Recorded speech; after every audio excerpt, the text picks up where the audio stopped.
Ալիևի Գերմանիա կատարած այցի ընթացքում Արցախյան հակամարտությունն ու Բունդեսթագի բանաձևը եղել են գլխավոր թեմաները։ Ադրբեջանի նախագահի Ավտոշարասյունը նախ կազմակերպված դիմավորել են Ադրբեջանի դեսպանատան աշխատակիցներն ու Ալիևի կողմնակիցները։ Այնուհետև նրան ընդառաջ են գնացել ադրբեջանցի վտարանդի այլախոհներն ու իրավապաշտպանները, քաղբանտարկյալներին եւ լրագրողներին ազատելու կոչերով եւ պաստառներով։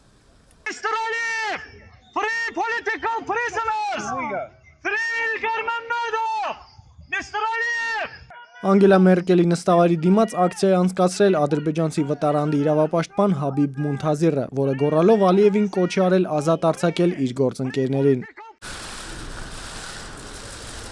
Անգելա Մերկելի եւ Ալիևի համատեղ ասուլիսը սկսվել է Գերմանիայի խորհրդարանի ընդունած հայոց ցեղասպանության բանաձևի վերաբերյալ հարցերով։ Մերկելը պաշտպանել է գերմանացի падգամավորներին, որոնց Թուրքիայում անխնա վիրավորում եւ սպառնում են։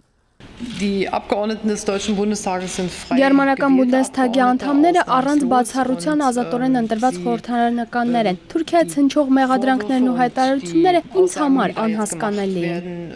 Այնուհետև անցում է կատարվել Լեռնային Ղարաբաղի հակամարտությանը։ Ալիևը խոսել է ապրիլյան պատերազմում իր խոսքով Ադրբեջանի հաջողության ավանդական դարձած ՄԱԿ-ի անվտանգության խորհրդի բանաձևերի մասին։ Մերկելը վերահաստատել է Գերմանիայի պատրաստակամությունը որպես ԵԱՀԿ նախագահող երկիր ակտիվ նպաստելու կարգավորմանը։ Միաժամանակ Գերմանիայի կանցլերը նշել է այս խնդրում Մոսկվայի դերը։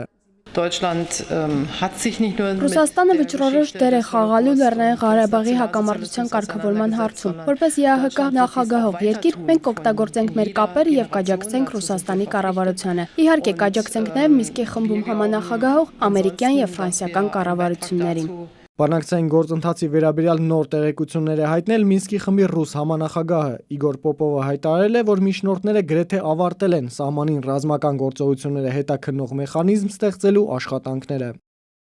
Սահմանային միջադեպերի հետաքննության մեխանիզմ ստեղծելու վերաբերյալ բարձր մակարդակով համաձայնությունը կա։ Հիմա ԵԱՀԿ մասնագետները զբաղված են այդ մեխանիզմի լրամշակմամբ։ Անցած շաբաթ մենք փորձագետների առաջարկները ներկայացրել ենք Հայաստանի եւ Ադրբեջանի արտգործնախարարներին։ Սպասում ենք կողմերի եզրակացություններին։